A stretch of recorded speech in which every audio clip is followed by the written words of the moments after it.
जय संघ शक्ति। आज 4 मई है और 4 मई बुंदेलखंड के वीर शासक और शून्य से शिखर तक पहुंचने वाले महापुरुष छत्रसाल बुंदेला की जयंती है। छत्रसाल बुंदेला राजपूतों की बुंदेला शाखा के वीर पुरुष हुए। ऐसा माना जाता है कि बुंदेला शाखा काशी के गहरवार राजपूतों की एक शाखा रही है। गहरवार शासक वीरभद्र के पुत्र पंचम के वंशज बुंदेला माने जाते हैं। इनका नामकरण बुंदेला विंध्यवासिनी देवी या विंध्याचल के कारण पड़ा हुआ बताते हैं कि विंध्याचल या विंध्यवासिनी से विंदेला शब्द बना और कालांतर में विंदेला ही बुंदेला कहा गया। ऐसा माना जाता है कि 13वीं शताब्दी में जब गौरी आदि के आक्रमण भारत पे हुए और उसके बाद जब वहाँ के स्थापित राजपूत शासक डिस्टर्ब हुए तो उस समय वह शाखा गहरवार राजपूतों की वह शाखा बुंदेलखंड में प्रवेश हुई और ओरछा को अपने राजधानी बनाया। ओरछा राज्य बुंदेलों का प्रथम राज्य माना जाता है और उसके बाद लगातार वहाँ शासन चलता रहा। अकबर के समय ओरछा के शासक मधुकर शाह ने अकबर से संघर्ष किया। वह संघर्ष लंबे समय तक जारी रहा। मधुकर शाह की मृत्यु के बाद उनके पुत्र इतने योग्य साबित नहीं हुए और जहांगीर ने उनके छोटे भाई वीरम सिंह देव को शासक बना दिया। और वीरम सिंह देव जब तक शासक रहे तब तक बुंदेलों और मुग़ल शासन के बीच शांति बनी रही। लेकिन वीरम सिंह देव के पुत्र जुझार सिंह का जहांगीर के पुत्र शाहजहाँ से मनमुटाव हो गया और दोनों में संघर्ष प्रारंभ हुआ और जुझार सिंह ने लंबे संघर्ष शाहजहाँ के साथ किया। लेकिन अंततः गोंडों के सहयोग से शाहजहाँ ने जुझार सिंह को पकड़ लिया गया और उनकी हत्या कर दी गई और इस प्रकार से जुझार सिंह का संघर्षपूर्ण जीवन समाप्त हो गया और ओरछा पर मुग़ल आधिपत्य हो गया।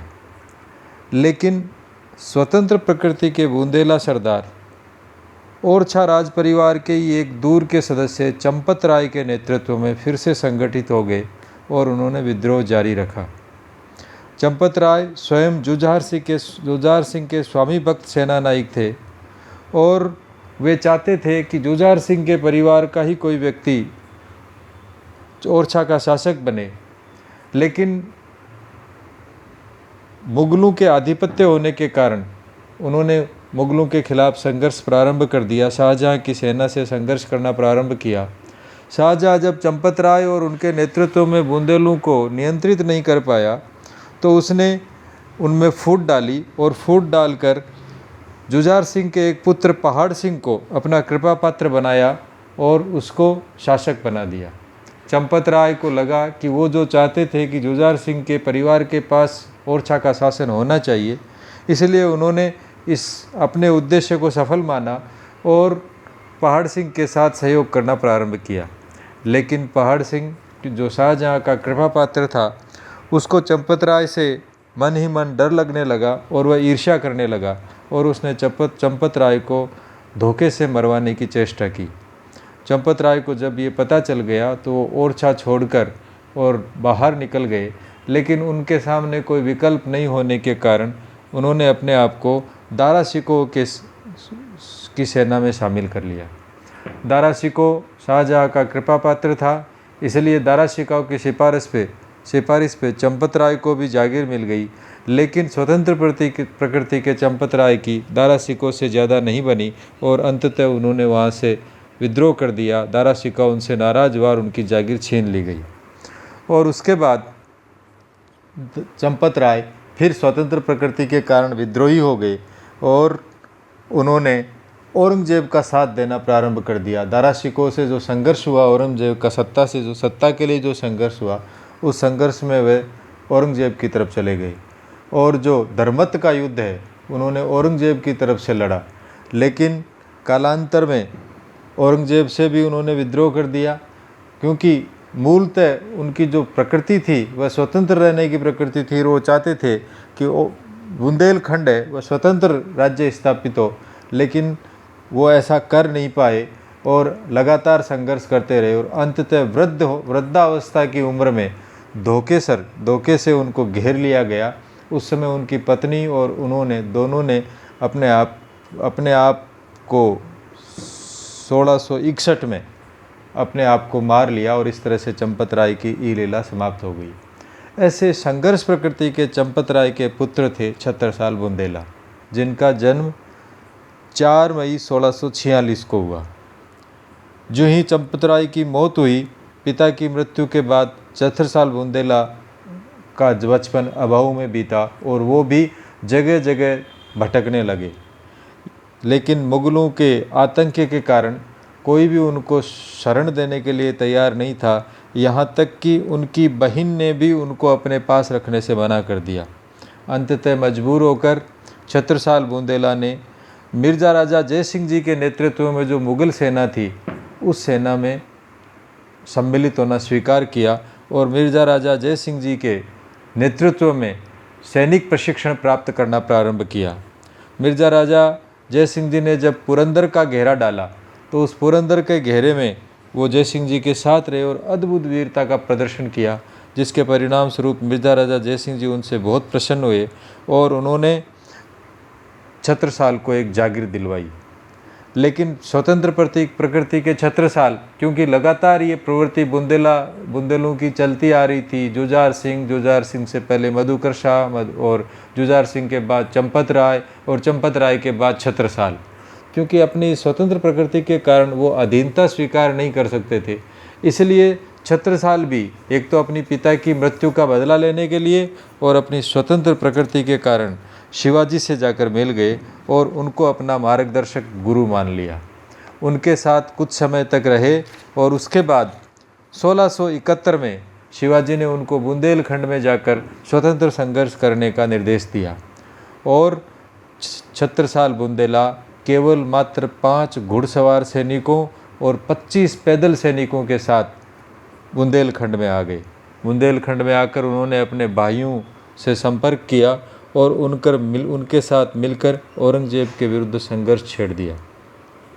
उसी समय औरंगजेब ने एक आदेश निकाला कि हिंदू मंदिर जितने भी हैं उनको तोड़ा जाना चाहिए और उसने ओरछा के हिंदू मंदिरों को भी तोड़ना प्रारंभ किया। लेकिन धर्म प्रेमी जनता और स्वतंत्र प्रकृति के बुंदेला, उन्होंने छत्रसाल को अपने नेतृत्व के रूप में स्वीकार किया और ऐसे सभी लोग छत्रसाल के नेतृत्व में संगठित होने लगे और उन्होंने औरंगजेब के विरुद्ध संघर्ष में छत्रसाल को अपना नायक बनाकर संघर्ष में प्रारंभ कर दिया। और इस तरह से 1671 से लेकर 1673 के बीच औरंगजेब ने रुहेला खां, तहवुर खां आदि को स्थानीय राजाओं के सहयोग से छत्रसाल का दमन करने के लिए भेजा, उनको पकड़ने के लिए भेजा, लेकिन वे सभी विफल रहे और छत्रसाल को पकड़ नहीं पाए। ओरछा, दतिया और चंदेरी 3 बड़े बुंदेलों के शासन राज्य थे, तीनों औरंगजेब का सहयोग कर रहे थे। लेकिन शेष जितने छोटे छोटे जागीरदार थे, छोटे छोटे राज्य थे, वो सभी छत्रसाल के नेतृत्व में एक हो गए और इस तरह से उन्होंने एक नया गुट तैयार कर लिया जो मुगलों के विरुद्ध संघर्ष कर रहा था। मुगलों के जो अवैध आधिपत्य बुंदेलखंड पर था, उसके विरुद्ध संघर्ष करना प्रारंभ किया। लेकिन औरंगजेब का दबाव बढ़ने के कारण छत्रसाल बुंदेला ने अपने पिता चंपत राय की तरह ही आगे बढ़ने और पीछे हटने की जो नीति थी, पूज्य तन सिंह जी ने लिखा है, हटकर बढ़ने की तैयारी, बाजी जीतने को हारी। इस रणनीति को अनुसरण करते हुए उन्होंने औरंगजेब से समझौता कर लिया और 13 दिसंबर 1776 को वो औरंगजेब के सामने उपस्थित हो गए। ये समझौता उन्होंने अपने आप को, क्योंकि औरंगजेब की तरफ से लगातार मुगल सेनापतियों को भेजा जा रहा था, स्थानीय राजा उनका सहयोग कर रहे थे, इसलिए उन पर दबाव बढ़ता जा रहा था। उस दबाव को कम करने के लिए उन्होंने ये समझौता किया, लेकिन आगरा चले गए। लेकिन थोड़े ही दिनों बाद वापस बुंदेलखंड लौटे और लौटकर उन्होंने विद्रोह प्रारंभ कर दिया। और औरंगजेब ने 1680 में सदरुद्दीन को उन्हें पकड़ने के लिए भेजा, हराने के लिए भेजा, लेकिन छत्रसाल ने उसको हराकर बंदी बना लिया। उसने जब सदरुद्दीन ने उनके पास संदेश भेजा कि तुम अपने मुगलों की या औरंगजेब की अधीनता स्वीकार कर लो, तो बदले में उन्होंने उससे कहा कि तुम मेरे क्षेत्र में आए हो, तुम्हारे को चौथ देनी चाहिए, चौथ वसूली उससे प्रारंभ करने की बात करी और इस तरह से संघर्ष हुआ, उसको गिरफ्तार किया और उससे चौथ वसूली। फिर उसके बाद चित्रकूट में हमीद खां नाम का एक सेनापति को औरंगजेब ने भेजा, उसको भी उन्होंने हरा दिया। उसके बाद में 9000 की सेना लेकर बहलोल खां लोध उनको हराने के लिए आया, लेकिन उसको भी छत्रसाल ने हरा दिया। उसके बाद आफासियाब खां आया, उसे भी छत्रसाल ने हरा दिया। अंततः 1681 में, अगस्त 1681 में एक बड़ी सेना लेकर इखलास खां आया, जिससे संघर्ष के दबाव को कम करने के लिए पुनः छत्रसाल ने समझौता कर लिया और वो मुगल सेना के साथ दक्षिण में चले गए। लेकिन ऐसे लोग किसी के नेतृत्व को, किसी विधर्मी के नेतृत्व में काम करना स्वीकार नहीं करते, इसलिए थोड़े दिन दक्षिण रहकर वहाँ से लौट आए और आकर इखलास खां को आक्रमण करके उसको मार दिया। 1682 में फिर समझौता हुआ, लेकिन फिर टूट गया। 1683 में शाह कुली खां उनको हराने के लिए आया, उसको बंदी बना लिया और इस तरह से लगातार संघर्ष करते रहे। अंततः औरंगजेब उनसे संघर्ष करता करता थक गया और 1 जनवरी 1707 को, जब औरंगजेब खुद बहुत वृद्ध हो चुका था, ऐसी स्थिति में उसने छत्रसाल के सामने समझौते का प्रस्ताव भेजा और अंततः 1 जनवरी 1707 को औरंगजेब से उनका समझौता हुआ, संधि हुई और उस संधि के परिणाम स्वरूप औरंगजेब ने उनको उनके क्षेत्र के, वो जो 3 राज्य थे, दतिया, चंदेरी और ओरछा, उनके अतिरिक्त जितना बुंदेलखंड जो था, पूर्वी और उत्तरी क्षेत्र जो बुंदेलखंड का था, वहाँ जो पहाड़ी, जंगली और जो अनुपजाऊ क्षेत्र था, उस पूरे क्षेत्र को छत्रसाल ने अपने अधिकार में कर लिया था। उस पूरे क्षेत्र का छत्रसाल को राजा स्वीकार किया और स्वतंत्र शासक के रूप में उनको स्वीकार कर और अपनी स्वीकृति प्रदान करी।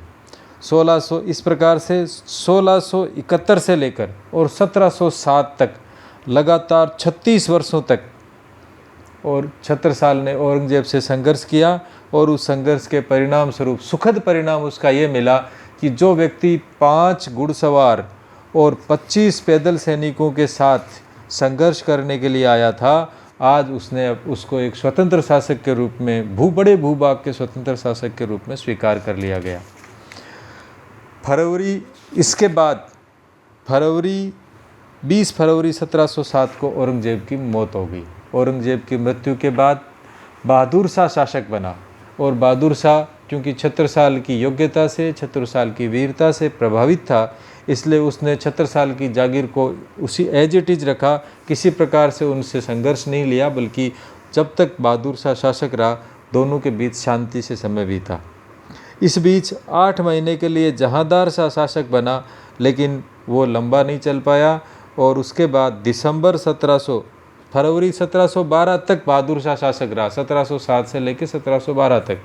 और उसके बाद में 1712 में दिसंबर 1712 में फर्रुखशियर शासक बना। फर्रुखशियर के भी छत्रसाल के साथ अच्छे संबंध रहे। उसी समय मराठों और अफ़गानों ने विद्रोह कर दिया और जगह जगह अफ़गान और मराठे लूट मचा रहे थे।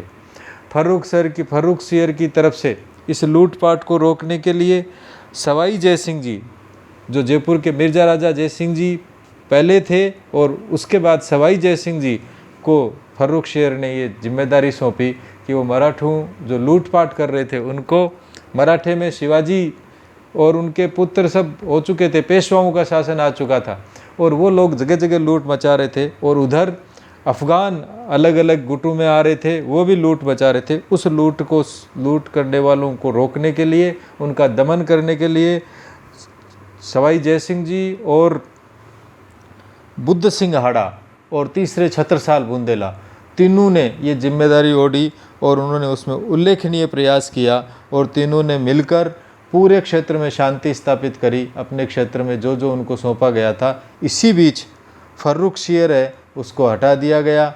फिर उसने संघर्ष किया, वापस फर्रुख शेर बना, लेकिन इस तरह से वो काम चल रहा था। इसी बीच बंगस नाम के पठान थे, बंगस जाति के, उनका आक्रमण होना प्रारंभ हुआ और उन्होंने छत्रसाल के राज्य पे आक्रमण किया। इस बीच तक सवाई जय सिंह जी और बुद्ध सिंह हाड़ा और छत्रसाल बुंदेला का जो आपस में कॉम्बिनेशन था वह भी नहीं रहा, क्योंकि दिल्ली की सल्तनत जो थी, दिल्ली का जो शासक थे वो छिन्न भिन्न हो गया, इसलिए ये सभी अपने अपने राज्य में चले गए। और उसी समय बंगस पठानों का बुंदेलखंड पर आक्रमण हुआ। छत्रसाल भी वृद्ध हो चुके थे, लेकिन फिर भी उन्होंने संघर्ष किया और उस संघर्ष में जब वो कमज़ोर पड़ने लगे तो उन्होंने मराठों से मित्रता स्थापित करी और बाजीराव, पेशवा बाजीराव को अपने साथ मिलाया, उनसे संधि करी और बाजीराव पेशवा को अपना पुत्रवत मानकर और अपने राज्य का तीसरा हिस्सा उसको देना स्वीकार किया। और इस तरह से दोनों का समझौता हुआ और उस समझौते के तहत दोनों ने मिलकर बंगस पठानों से आक्रमण किया और उस आक्रमण के परिणाम स्वरूप उन्होंने अपने राज्य को बंगस पठानों से बचा लिया। लेकिन इससे छत्रसाल को बहुत धक्का लगा और अंततः 1731 में उनकी मृत्यु हो गई। लेकिन जो उनका आपस में जो संबंध बाजीराव पेशवा का और छत्रसाल का जो दोनों के में जो मैत्री संबंध हुआ था, वह मैत्री संबंध उनकी मृत्यु के बाद उनके पुत्रों और बाजीराव में भी बना रहा। हालांकि पूरा तीसरा हिस्सा कभी उनको बाजीराव पेशवा को नहीं दिया गया, लेकिन भी कुछ क्षेत्र पर बाजीराव पेशवा का आधिपत्य स्थापित हो गया। जिस तरह से छत्रसाल पेशवा बाजीराव को अपना पुत्र मानते थे, उसी तरह से बाजीराव ने भी उनको पितावती सम्मान दिया और उसने उनकी मृत्यु के बाद उनके ऊपर एक छतरी बनाना भी प्रारंभ किया। लेकिन इसी बीच 1740 में बाजीराव पेशवा की भी मृत्यु हो गई और वह छतरी का काम पूरा नहीं कर पाया, वो अधूरी रही। छत्रसाल ने इस प्रकार से कुल 85 वर्ष का जीवन जिया, जो लगभग पूरा संघर्ष में बीता। उसके बावजूद भी वे साहित्यकारों के संरक्षक थे। वो खुद बहुत बड़े साहित्यकार थे और उन्होंने खुद ने बहुत सारी पुस्तकें लिखी और साथ ही बहुत सारी पुस्तकों की रचना भी कराई। कवि जो भूषण है, वह भूषण उनके संरक्षण में रहे, उनको भी उन्होंने सम्मान दिया। और इसके अलावा एक आध्यात्मिक आंदोलन उस समय चल रहा था, उस आध्यात्मिक आंदोलन को भी उन्होंने पूरा संरक्षण दिया। उस आध्यात्मिक आंदोलन के ही एक संत थे प्राणनाथ, उनको उन्होंने अपना गुरु माना और उनके साथ लगातार उनका अच्छा संपर्क बना रहा। और उस संपर्क के परिणाम स्वरूप प्रणामी संप्रदाय उसका नाम था, उस प्रणामी संप्रदाय के साथ छत्रसाल का अच्छा संपर्क रहा और उस संपर्क के कारण उन्होंने अपने क्षेत्र में शांति और आध्यात्मिक आंदोलन के रूप में उस प्रणामी संप्रदाय को पूरा सहयोग किया। बुंदेलखंड के ओरछा, दतिया और चंदेरी, इन 3 राज्यों के अलावा शेष पूरा पूर्वी और उत्तरी बुंदेलखंड उनके राज्य में उनके क्षेत्र में शामिल हो गया।